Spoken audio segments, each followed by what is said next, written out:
로 기도하옵나이다. 아멘.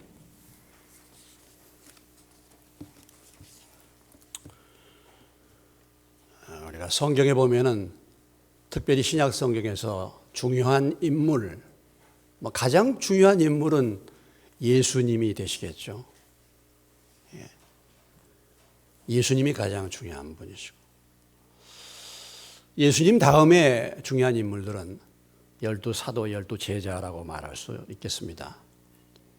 그런데 도리어 12사도보다도 더 중요한 인물은 사울이라는 바울입니다. 예수님이 왜 신약시대에 사울 같은 그런 위대한 일꾼이 있을까? 오늘 본문의 말씀은 그 사울이 예수님을 만난 사건이죠. 오늘 사도행전 이 9장의 이 사건은요, 단순한 사건이 아닙니다. 사도행전의 가장 중심적인 인물, 예수님 외에 가장 중심적인 인물은 바울이죠. 사울이라고 하는 바울입니다. 이름이 나중에 바뀌었죠. 어떻게 본다면 이 사도행전의 역사는 사도 바울의 복음의 역사라고 말할 수 있습니다. 여러분이 알다시피 신약 성경은 27권이 기록이 되어 있죠. 신약은 27권, 구약은 39권입니다. 신약의 27권 가운데 거의 절반에 해당되는 13권을 이 사울이라는 바울, 이 사람이 기록을 했습니다. 그러니까 신약 성경의 절반은 바로 바울의 저작이죠. 기독교 역사상 가장 위대한 역사적인 사건, 바로 오늘 사도행전 9장에 나타난 사건입니다. 왜냐하면 이 사울 한 사람을 통해서, 바울 한 사람을 통해서 복음이 아시아와 유럽으로, 로마로, 오늘날 전 세계의 복음에 가장 중요한 일을 했던 사람이 바로 이 사울이라는 바울이었기 때문에 그런 것입니다. 오늘 사울이 예수님을 만나고 성령을 받는 그런 시간이죠. 사울이 회심하는 사건입니다. 사울이 구원받는 사건이죠. 이것을 갖다가 이렇게 표현합니다. 제2의 오순절 사건이다, 이렇게 말합니다. 여러분 알다시피 사도행전이 오순절, 제1의 오순절 사건으로 사도행전이 시작되지 않았습니까? 마가의 다락방에 120명의 문도가 모여서 간절히 기도를 할 때 호련히 하늘이 갈라지고 하늘에서 성령이 부어지고, 그래서 그들이 각각의 방언으로, 그래서 많은 사람들이 변화받고 교회가 세워지고, 그래서 교회가 시작이 되었습니다. 그것은 바로 여러 사람들의 변화라고 할 수 있다고 한다면, 오늘 이 9장은 한 개인의 변화입니다. 사울이라는 한 사람이 성령을 받은 사건이에요. 근데 그 사건이 비슷하지 않습니까? 오늘 말씀도 하늘로부터 빛이 내려오고, 그리고 이 사도 바울이 하나님의 음성을 듣고 변화를 받는 사건입니다. 그래서 제1의 오순절 사건은 사람들, 교인들이 변화받았는데, 제2의 오순절 사건, 오늘 사울이라는 한 사람이 변화를 받은 것이다라는 것이죠. 이 사도행전의 이 사울의 변화에 대한 기록은 사도행전 9장뿐만 아니라 사도행전 22장에도 나오고 사도행전 26장에도 나옵니다.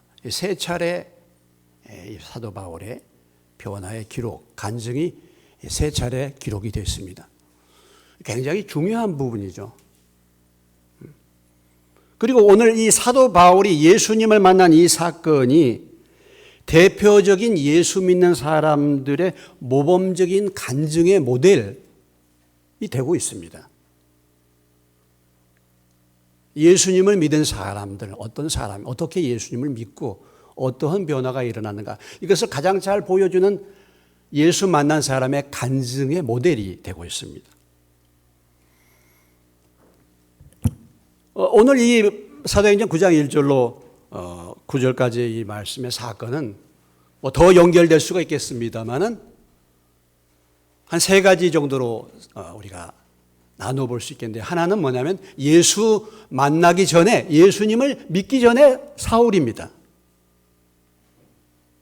또 하나는 예수님을 만난 사울, 그리고 예수님을 만난 다음에 변화된 사울. 우리도 역시 마찬가지죠. 예수 믿기 전에 나는 어떤 사람인가? 예수 믿기 전에 어떻게 나는 예수님을 만났는가? 예수 만난 후에 내가 어떻게 변화받았는가? 이것을 우리에게 보여주고 있는 것입니다. 오늘 예수님 만나기 전에 사울의 모습을 오늘 본문에서 1절, 2절에서 우리에게 보여주고 있죠. 예수님 만나기 전에 사울이 어떤 사람인가? 우리가 잘 알고 있지 않습니까? 여러분, 교회 다니는 사람은 사울이 어떤 사람이었는가? 1절로 2절에 사울이 주의 제자들에 대하여 여전히 위협과 살기가 등등하여 대제사장에 가서 담에서 여러 회당에 가져갈 공문을 청하니, 이는 만일 그 도를 따르는 사람을 만나면 남녀를 막론하고 결박하여 예루살렘으로 잡아오려 함이라 그랬습니다.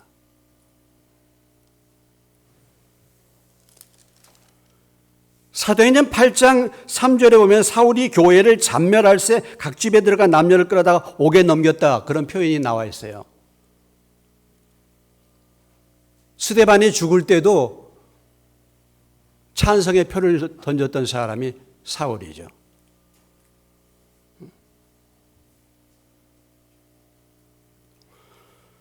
오늘 이 사울은 예수님의 대적자입니다. 테러리스트. 예수 믿는 사람들을 갖다가 잡아서 죽이는 사람. 테러리스트죠. 이런 사람이에요. 여전히 오늘 본문에 보면 여전히 위협과 살기가, 과거에도 그랬는데 지금도 역시 마찬가지로 여전히 가면 갈수록 더욱더 예수 믿는 사람들에 대해서 살기가 등등한 것입니다. 하여튼 만나기만 하면 다 죽이고자 하는 그런 미움과 분노가 가득 차 있던 사람이고,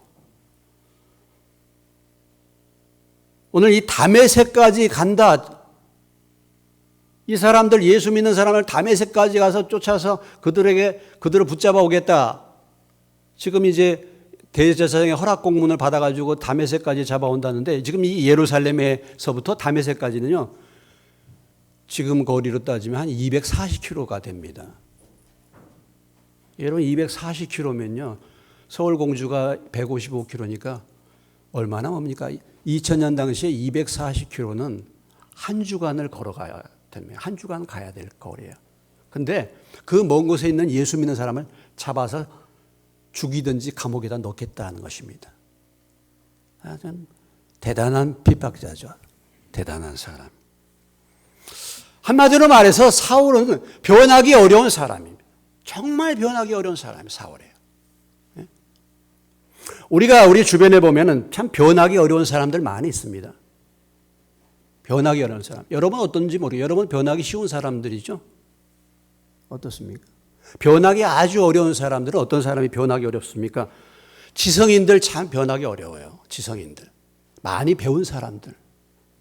많이 배웠기 때문에 자기 이론과 자기 철학이 분명한 사람들, 이런 사람들 참 변하기 어렵습니다. 예? 그런데 그보다 더 변하기 어려운 사람은 어떤 사람들이냐면요, 행동하는 지성인들입니다.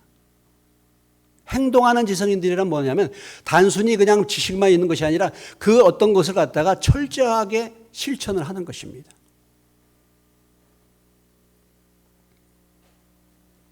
우리가 운동권 사람들을 있죠. 운동권, 오늘 정치계에 많이 나와 있는데 운동권 사람들이 참 변화되기 어려운 사람이죠. 이런 사람들이 행동하는 지성이라고 말하죠. 그래서 그냥 뭐가 이렇게 알고만 있고 움직이지 않는 사람을 굉장히 비겁한 자라고 생각하면서 우리는 행동에 나선다. 그래서 학교도 그만두고 붙들려 가기도 하고 이것을 명예롭게 생각하는 것이죠.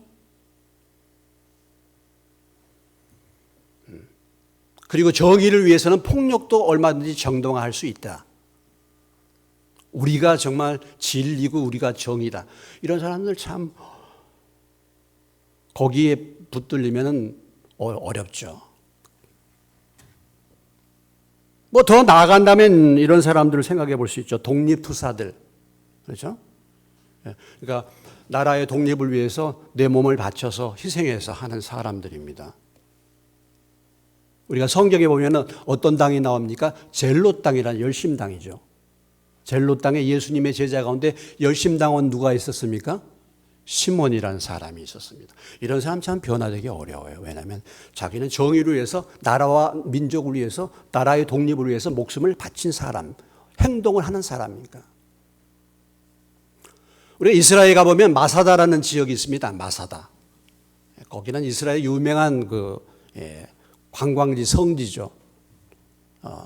거기에는 이 마사다는 이스라엘의 독립을 위해서 로마군과 전쟁을 벌여가지고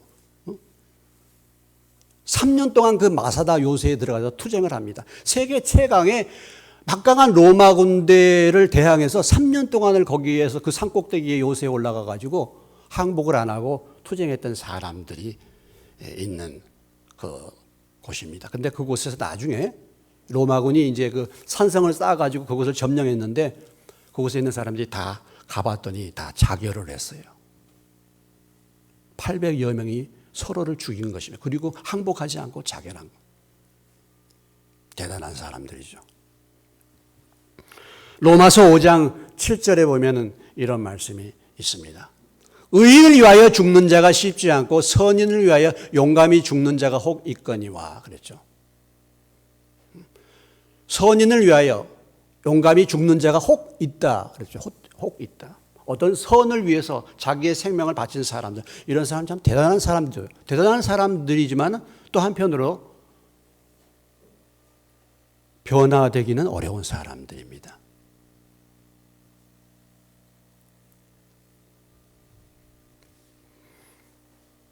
이 차원을 넘어서서 특별히 이제 더 발전되면 이념과 사상에 붙들린 사람들이죠. 이런 사람은 변화되기 어렵습니다. 공산주의자들 어렵습니다. 변화되기 어려워요. 우리나라의 비전향 장기수라는 말 들어보셨어요? 비전향 장기수. 간첩이나 뭐 이렇게 해가지고 나중에 여기서 이제 붙들렸는데 여기서 이제 형을 받았습니다. 끝까지 뭐예요? 공산주의 포기하지 않습니다. 전향하지 않는단 말이죠.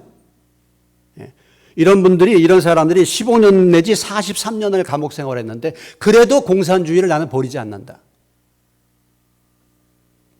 그래서 1990년대에 63명이 남북 관계가 이제 좀 개선되면서 63명이 북한으로 갔습니다.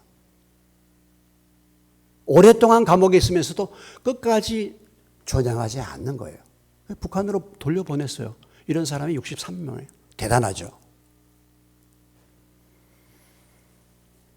자기의 사상에 붙들리면 변화되기가 그렇게 어렵죠. 우리가 그렇게 붙드는 것은 대단한 거 아니겠습니까? 그러나 한편으로 보면은 정말 불쌍할 수도 있죠. 왜냐하면 그들이 그것이 진리라고 생각하고 믿고 있기 때문에. 그 차원보다 한 차원 더 변화되기 어려운 사람이 뭐냐? 철두철미한 종교인입니다. 오늘 이 바울과 같은 사람이 사울과 같은 사람이에요. 이런 사람, 유대교에 붙들리나 또는 이슬람에 붙들려 철두철미하게 붙들린 사람, 이런 사람은 정말 변화되기 어려워요. 정말 제일 변화되기 어려운 사람, 이 사람이 바로 사울입니다.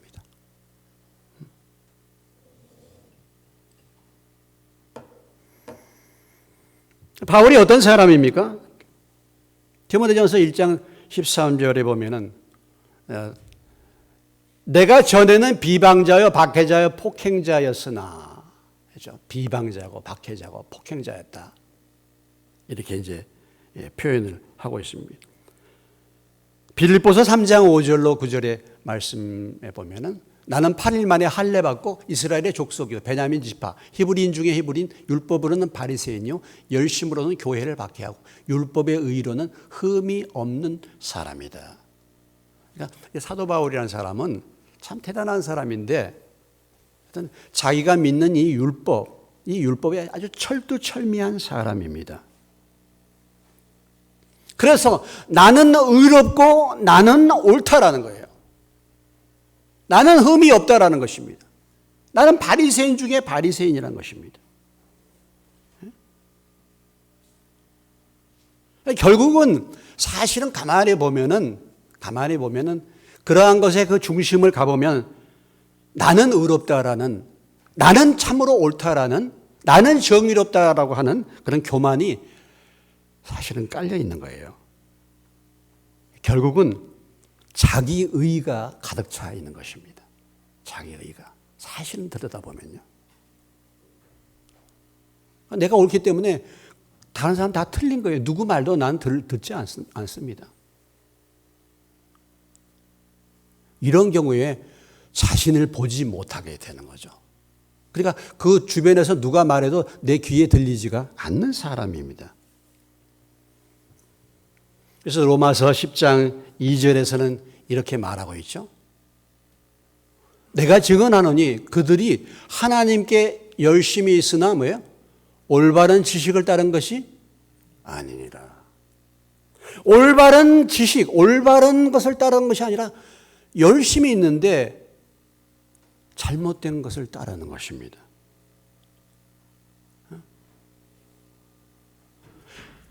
참 이런 사람은 도저히 말릴 수가 없는 사람이에요. 정말 변화되기 어려운 사람입니다.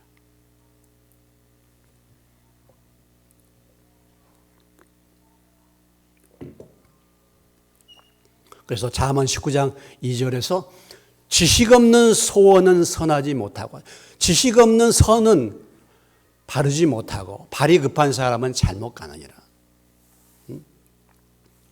지식이 없는 열심이란 그런 말입니다. 지식이 없는 열심. 그러니까 뭘 알지 못하고 무엇에 빠지는 열심. 이단도 사실 그렇지 않습니까? 빠지는 그런 열심. 그런 사람은 잘못 가는 것입니다. 그런데 이 사울이라는 사람이야말로 그런 사람이죠. 우리가 사울의 과거의 모습을 보면서 나의 과거는 어떠했는가? 나는 과연 어떤 사람인가? 나는 변화되기 쉬운 사람인가? 어떤 사람인가? 한번 돌아보시기 바랍니다. 두 가지 종류의 사람이 있을 수 있습니다. 아예 이런데 담을 쌓고 무지하고 무관심하는 사람들이 있어요. 아예 열심도 없고 그냥 무지하고 무관심하고 진리가 뭐고 뭐가 뭐고 관계없이 그냥 뭐 인생 그냥 눈앞에 있는 것만 먹고 그냥 그것만 취하고 사는 그런 종류의 사람인가? 아니면은 뭔가 진리를 찾기는 찾는데 내 생각을 가지고 나의 열심을 가지고 나의 의로 충만한 나의 고집을 가지고 그것을 추구하는가? 나는 어떤 사람인가? 둘 다 변화되기 어려운 사람이죠. 그러나 오늘 사울은 참으로 변화되기 어려운 그런 사람입니다. 어떻게 이런 사람 사울이 주님을 만날 수 있었겠습니까? 주님을 만날 수 있겠습니까? 오늘 3절로 9절에서는 주님을 만나는 과정이 나오잖아요. 과정이 나옵니다. 만나는 과정이. 3절을 보시기 바랍니다. 3절. 사울이 길 가다가 다메섹에 가까이 이르더니 호련히 하늘로부터 빛이 그를 둘러 비췄다. 땅에 엎드려 들으며 소리가 있어 이르시되 사울아 사울아 내가 어찌하여 나를 박해하느냐 그랬습니다. 이것이 유명한 다메섹 회심 사건입니다. 다메섹 회심 사건. 이 다메섹은 어딘지 아시죠? 여러분 지금도 시리아의 아주 유명한 옛 도시입니다. 다마스커스가 다메섹이라고 표현됐어요. 다메섹 가까이 가서 하늘에서 빛이 둘러 비쳤죠. 그러고 나서 주님의 음성을 듣습니다. 앞이 캄캄하고 보이지 않는 인생들에게는 어둠의 인생들에게는 빛이 비춰줘야 되지 않겠습니까? 빛이 비춰줘야지 보는 거 아니겠어요? 오늘 우리가 이렇게 빛이 비추니까 이렇게 보는 거 아니겠습니까? 빛이 와야 되는 거예요. 계시의 빛이 와야 되는 것입니다. 여러분의 삶에도 빛이 되신 주님의 계시가 임하시기를 주의 이름으로 축원합니다. 들어와야 빛이 와야지 눈이 열리는 거예요. 빛이 와야지. 오늘 사울은 이런 사람은 예수님이 강권적으로 선택한 것입니다. 강권적으로 부르시는 거죠. 강권적으로. 그냥 말로 해서는 안 되는 사람이에요. 그러니까 이런 경우는 주님이 뭐예요? 강권적으로 택하신 것입니다. 우리가 보면은 때로는 역사적으로 하나님 앞에 쓰임 받는 귀한 일꾼들을 보면 하나님이 때로는 이런 강권적으로 사람을 부를 때가 있어요. 유명한 마르틴 루터라는 사람도 친구하고 들에 놀러 갔다가 갑자기 벼락이 쳐가지고 나무 밑에 벼락이 쳐가지고 친구가 죽는 사건이 벌어진 거예요. 인생이 이게 뭡니까? 야외에 같이 친구랑 놀러 갔는데 벼락이 쳐가지고 친구가 죽는 거예요. 이거 하나님이 나를 부르신 거 아닌가? 그래서 마르틴 루터가 신부가 되는 거죠. 그 전에 좀 알고 있던 나겸일 목사님이라는 분이 계십니다. 부천 장로교회 굉장히 목회를 열심히 잘하시는 분이 계셨는데 그분이 부여 출신이신데요. 그분의 간증은 뭐냐면 하나님이 자기를 중학교 때부터 부르신 것 같대요. 그런데 하나님 일 하기가 싫어서 도망갔대 늘. 도망갔는데 그래서 공부하고 자꾸 미루고 직장 생활하고 자꾸 했는데 어느 날 교통사고를 크게 당했는데 그냥 목숨은 틀림없이 죽을 사건인데 차는 완전히 박살이 났는데 자기는 살아났대요. 그래가지고 하나님이 나를 부르신 거 아닌가. 그래서 목사가 됐다고 그런 간증을 들은 적도 있습니다. 강팍한 사람들을 하나님이 부르시고 다스리는 방법은 뭐냐면요. 말을 하면 안 들으니까 충격적인 어떤 사건을 겪게 만드는 경우가 많이 있습니다. 여러분, 우리의 삶에 왜 고난이 오는 줄 아십니까? 왜 어려움이 자꾸 있는 줄 아십니까? 우리가 하나님 말씀만 안 듣고 내 고집대로 살기 때문에 그런 거 아니겠습니까? 신명기 8장 2절로 3절의 말씀에 그렇게 말하고 있잖아요. 내 하나님 여호와께서 이 40년 동안에 내게 광야길을 걷게 하신 것을 기억하라. 이는 너를 낮추시며 너를 시험하사 내 마음이 어떠한지 그 명령을 지키지 않는지 알려 하심이라. 너를 낮추시며 너를 줄이게 하시며 또 너도 알지 못하면 내 조상들도 알지 못하는 만나를 내게 먹이신 것은 사람이 떡으로만 사는 것이 아니요 여호와 입에서 나오는 모든 말씀으로 사는 줄을 내가 알게 하려 하심이라. 하나님이 이스라엘 백성들을 애굽에서 건져난 다음에 왜 광야를 가게 하셨는가? 왜 고통스러운 길을 가게 하셨는가? 그 말을 안 듣기 때문에 낮추기 위해서요. 낮추기 위해서. 인생길에 왜 내게 어려움이 있습니까? 마음을 낮추도록 하는 거죠. 그렇지 않으면 하나님을 믿겠어요? 하나님 말 듣겠습니까? 저도 마찬가지예요. 저도 인생길 잘 풀렸으면 제가 예수 믿을 사람 아닌 거 아시지 않습니까?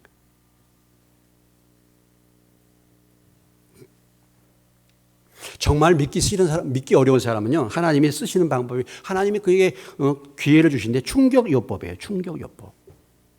큰 고난을 예를 든다면 죽을 병이 든다든지, 암 선고를 받는다든지, 죽을 병이 든다든지, 큰 사고를 당한다든지.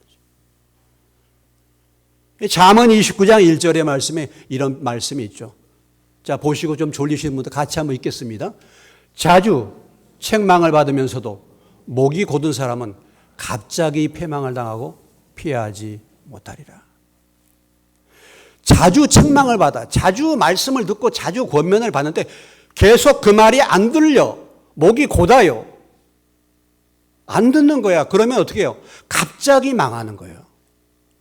그걸 피할 기회가 없습니다. 여러분, 우리가 말씀을 잘 들을 때 그때 순종하는 게 얼마나 참 은혜입니까? 그런데 한 번 말하고 두 번 말하고 자꾸 말을 해도 말을 듣지 않아요. 그러면 갑자기 망하게 되는 거예요. 어떤 집안에 갑자기 망할 일이 생기고 갑자기 큰 사고를 당한다. 그건 다 의미가 있는 것입니다.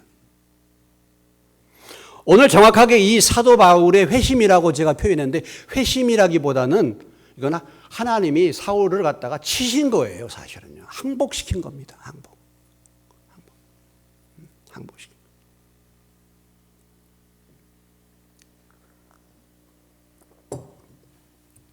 어떤 분은 아유 나도 정말 이 사울같이 확실하게 막 빛도 비추고 막 말씀도 들려갖고 이렇게 꼬꾸라져 갖고 나도 믿으면 확실하게 믿겠네 이런 분들이 계세요.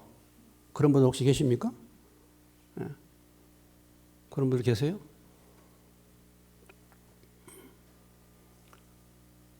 그런 건 가망 없는 사람들이 그렇게 하는 거예요. 가망 없는 사람들. 근데 사실은 보면요. 우리도 사울만큼 강팍하지 않나 모르겠어요. 사람들. 말 안 듣습니다. 말 안 듣.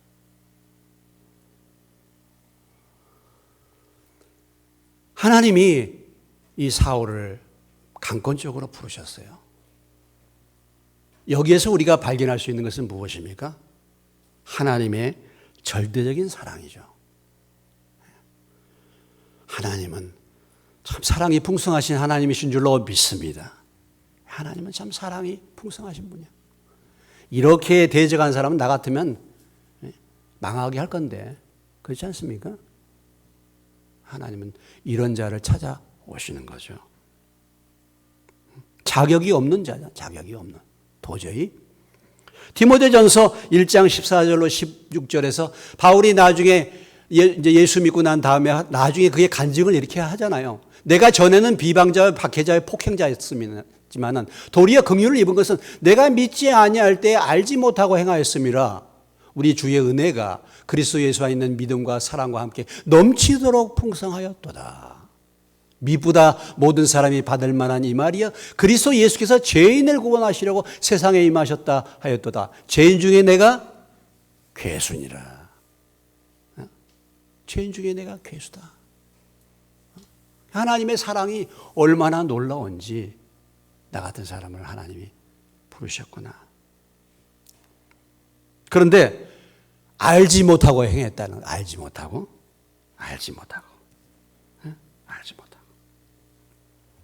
하나님이 참 그 기회를 주신 거죠. 내가 그것이 진리라고 생각했어요. 내가 그 길이 참된 길이라고 생각해서 내가 믿는 지금 이 율법을 지키는 이 유대교가 진리야. 이것이 가정을 살리는 길이고 나라를 살리는 길이라고 생각했어요. 그리고 인생을 걸었습니다. 거기에. 그런데 그 생각이 그 이념이 도리어 진리를 대적하는 거예요. 내가 믿는 그것이 도리어 하나님을 대적하는 거라니까. 그것이 도리어 망치는 일이 될 수도 있다는 것입니다. 내가 지금 생각하고 있는 현재 내가 이 길을 가면 옳은 길이고 이렇게 하면 잘 될 것이다 라고 생각하는 어떤 사고 어떤 그런 이념이 도리어 가정을 망치고 나라를 망치는 길이 될 수도 있다는 거예요. 그것이 하나님을 대적하는 일이 될 수도 있다는 것입니다. 여러분 공산주의자들 보세요. 아니 공산주의자도 나름대로 그 이념이 나라를 살리고 모든 사람 공평하게 한다고 하는 거 아니겠습니까?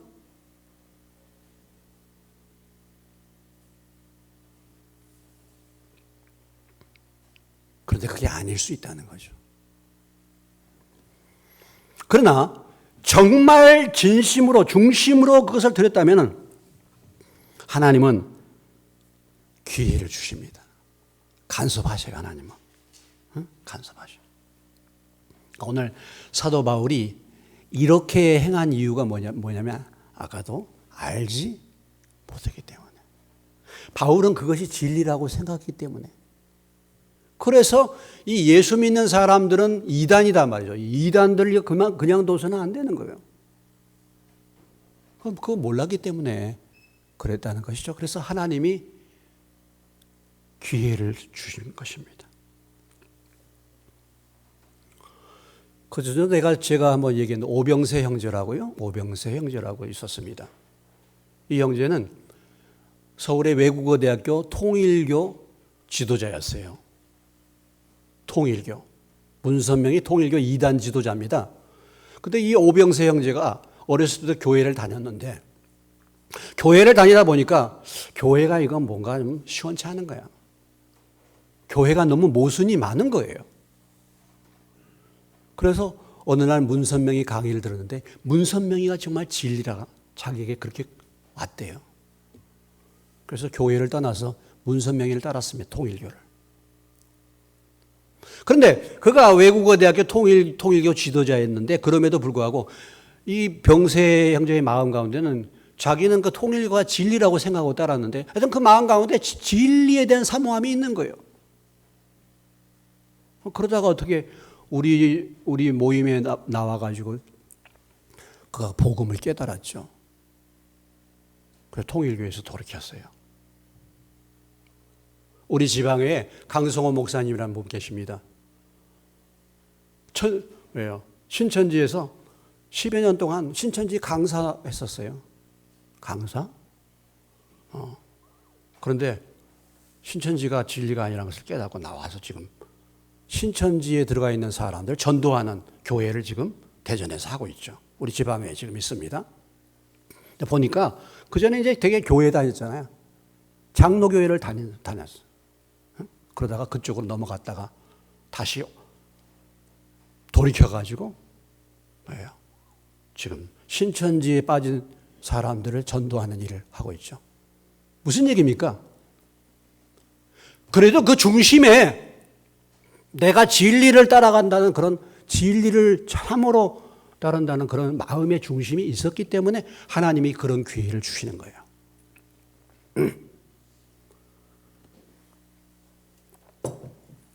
그러니까 2단으로 간다 할지라도 정말 중심의 진리를 사모하면은 하나님이 기회를 주신 거고.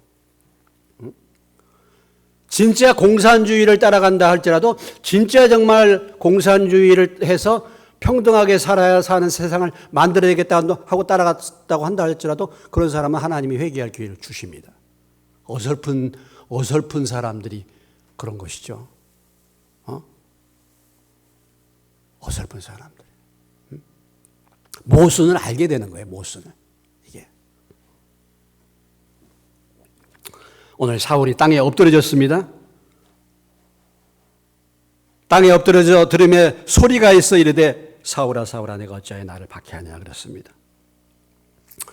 예수님이 사울을 부르는 소리죠. 사울아 사울아 내가 어찌하여 나를 박해하느냐. 지금도 주님은 살아계신 주님이신 줄로 믿습니다. 예, 지금도. 아니 이미 예수님은 돌아가셨잖아요. 근데 지금 살아계셔서 이 사울에게 말씀을 주시는 거죠.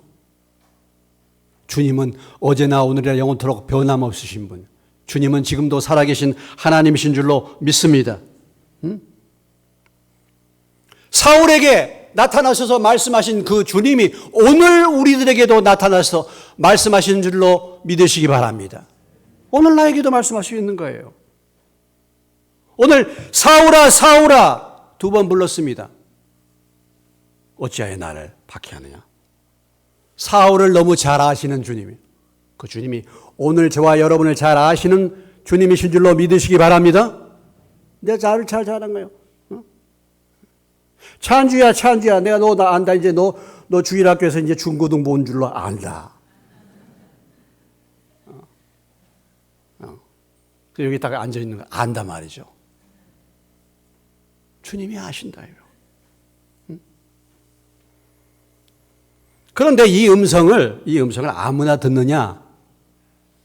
아무나 듣는 게 아니죠. 7절을 보시기 바랍니다. 7절. 같이 가던 사람들은 소리만 듣고 아무도 보지 못하여 말을 못하고 서 있더라 그랬어요.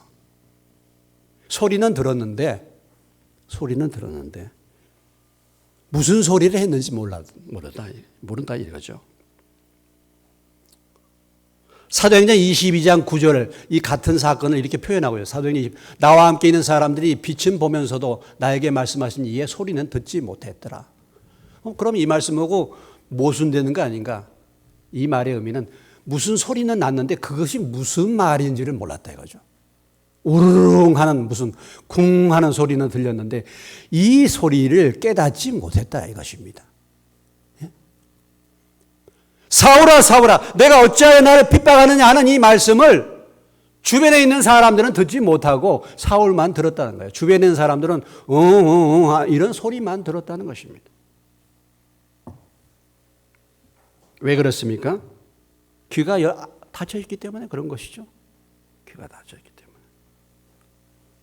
오늘 여러분도 마찬가지예요. 오늘 이 설교의 말씀을 통해서 하나님이 지금 나에게 말씀하시는 그 음성이 있는데 그냥 소리만 그냥 듣는 거예요. 그리고 그것을 끝날 수 있습니다. 어떤 사람은 사울아 사울아 내가 어찌하여 나를 핍박하느냐라는 말씀이 사울에게는 분명히 들려서 그 말씀이 깨달아지는데 어떤 사람은 그냥 소리만 듣는 거예요. 그냥 이 말씀이 무슨 의미인지를 모르는 거예요. 관심도 없고. 이런 사람이 있다는 것입니다. 주님은 항상 범죄한 인간을 찾아오시는 주님이신 줄로 믿으시기 바랍니다. 우리가 주님을 찾은 게 아니라 우리가 하나님 찾는 게 아니라 하나님이 우리를 찾아오셔요. 인간이 범죄했을 때 하나님이 인간을 찾아오셨죠. 아담아 아담아 내가 어디 있느냐. 그렇습니다. 아담아 아담아. 두 번이나 표현했죠. 두 번이나. 왜 두 번이나 표현했습니까? 너무 안타깝기 때문에 그런 거죠. 너무 안타깝기 때문에 두 번이나 부른 거 아니겠습니까? 안타까운 마음을 표현하는 것이죠. 그리고 주님이 사울에게 들려주시는 말씀은 어찌하여 나를 박해하느냐 그랬습니다. 사울이 그 음성을 듣고 질문을 던지죠. 참 중요한 질문입니다. 어떻게 사울이 질문을 던졌습니까? 5절에 주여 누구십니까? 따라서 합시다. 주님 누구십니까? 주님 누구십니까? 참 중요한 말씀이에요. 여러분의 마음 가운데 예수님이 참으로 누구신가? 이 질문을 던지시기를 바랍니다. 예수님이 누구신가 과연? 우리 중고등부 청년부 예수님이 과연 누구십니까? 주여 누구십니까? 그 주님이 누구셨습니까? 어떻게 답변하셨습니까? 나는 내가 박해하는 예수다. 그렇죠. 나는 내가 박해하는 예수다. 그럼 이 내가 박해하는 예수라는 이 말씀 속에서 어떤 음성을 주님이 들려주고 있습니까? 지금 내가 열심히 믿는다고 하는 그 하나님을 너는 박해했다 이런 말이에요. 너가 지금 열심히 그렇게 했던 모든 일들이 하나님 앞에 주님 앞에 큰 죄다라는 것입니다. 죄를 깨닫게 하는 것입니다. 죄를 알게 만드는 것입니다. 우리가 예수님을 만나러 갈 때 먼저 깨달아야 될 것이 무엇입니까? 죄를 깨달아요. 내 죄를. 또 예수님은 이렇게 답변했죠. 나는 내가 뭐예요? 박해하는 예수다. 그랬어요. 여러분, 우리가 주님은 누구십니까? 내가 이렇게 주님 앞에 물을 때에 주님이 나에게 어떤 대답을 들려주시겠습니까? 나는 내가 사랑하는 예수다. 이렇게 답변하시겠습니까? 나는 내가 믿는 예수다. 이렇게 말씀하시겠습니까? 나는 내가 무관심하는 예수다. 내가 주인이라고 너는 믿는데 너와는 아무 상관없는 예수다. 이렇게 말하지 않겠습니까? 여러분 어떻습니까? 더 나아가서 너는 나를 대적하는 자야. 이스라엘 백성들을 향하여 시편에서 보면 뭐라고 표현하면 너희들은 40년 동안 내 마음을 괴롭게 했던 자들이다 그랬어요. 40년 동안 내 마음에 고통을 줬던 백성들이라 그랬습니다. 하나님이 너는 나를 기쁘게 하는 자다. 나는 내가 기쁘게 여기는 예수다. 나는 내가 참으로 어찌됐든 간에 믿음으로 살려고 의지하는 예수다. 이렇게 나에게 주님이 답변하시겠습니까? 뭐라고 나에게 말씀하시겠습니까? 주님, 누구십니까? 주님.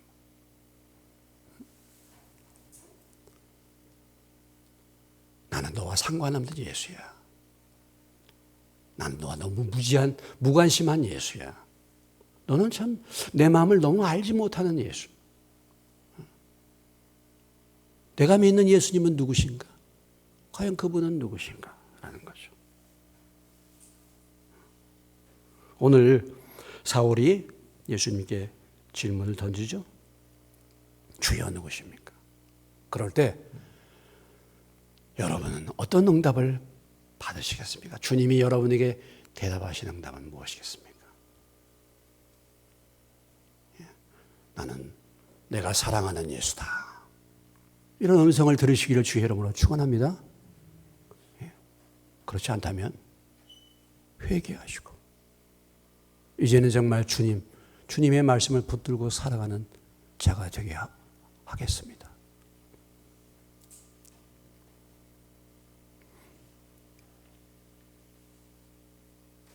자, 오늘 이 다메섹 체험은 강팍한 도저히 변화될 수 없는 사울을 하나님이 부르시는 강권적인 그런 부르심입니다. 극적인 체험이죠. 우리도 이렇게 확실한 체험을 받으면 좋겠다 하시는 분들 계십니까? 그럼 아주 강팍하게 한번 살아보십시오. 그러면 그런 일이 있을 수 있고, 또 내가 지금까지 예수 믿는데 내가 막 아주 참 큰 어려움을 겪어서 예수 믿었다 한 사람은 되게 뭐예요? 자기 생각과 고집이 센 사람들입니다. 자기 주관이 뚜렷한 사람들을 되게 얻어맞고 예수 믿어요. 부드럽게 말씀하시면 아멘으로 순종해서 부드럽게 예수 믿으시길 주의 이름으로 축원합니다. 오늘 다메섹의 사도 바울의 체험이 우리의 체험, 우리도 이런 체험이 아닐 수 있어요. 모양은 다 다르죠. 그렇지만은 분명한 것은 분명히 주님을 만난 체험이었어요. 오늘 바울은 분명히 주님을 만나지 않습니까? 근데 우리도 이 다메섹 체험과 같은 이런 체험은 아니라 한다 할지라도 과연 나는 분명히 주님을 만난 체험이 있는가라는 것이죠. 나는 어떻게 주님을 만났습니까, 여러분? 여러분 어떻게 주님의 음성을 듣고 내 죄를 깨닫고 오늘 바울처럼 땅에 엎드려진 적이 있습니까, 여러분? 아니면 아직도 잘 모르겠습니까? 주님을 만난 사람은요, 자신의 죄를 깨닫고 예수님이 누구신가를 깨달은 사람이에요. 오늘 바울과 같은 극적인 체험이 아니더라도 주님의 음성을 듣고 내 죄를 깨닫고 예수님이 누구신가를 확실하게 알고 믿어서 주님의 사람으로, 주님의 일꾼으로 새롭게 되는 저와 여러분 되시기를 주의 이름으로 축원합니다. 오늘 사울이라는 사람의 가장 인생에서 귀한 체험, 잊을 수 없는 체험. 근데 사울뿐만 아니라 나에게도 그런 체험, 내 인생에 바울의 인생과는 다를 수도 있지만 나에게도 이런 체험이 필요하죠. 저도 역시 마찬가지입니다. 제 인생의 가장 귀중한 체험, 예수 믿는 거. 혹시라도 이 가운데 아직도 예수님이 누구신가 알지 못하고 아직도 내 죄가 무엇인지 알지 못한 분이 계신다고 한다면 오늘 살아서 지금도 우리에게 말씀하시는 사울을 부르신 그 주님께서 여러분을 불러주실 줄로 믿습니다. 여러분들의 마음을 겸손히 하고 주님을 알기를 원하면 그렇게 대적했던 사울을 구원하신 주님이 여러분도 구원해 주실 줄로 믿습니다. 이미 그런 체험을 가지셨습니까? 주님을 만났습니까? 주님의 말씀을 따라서 주님을 기쁘시게 하는 저와 여러분 되시길 주의 이름으로 축원합니다. 기도하겠습니다.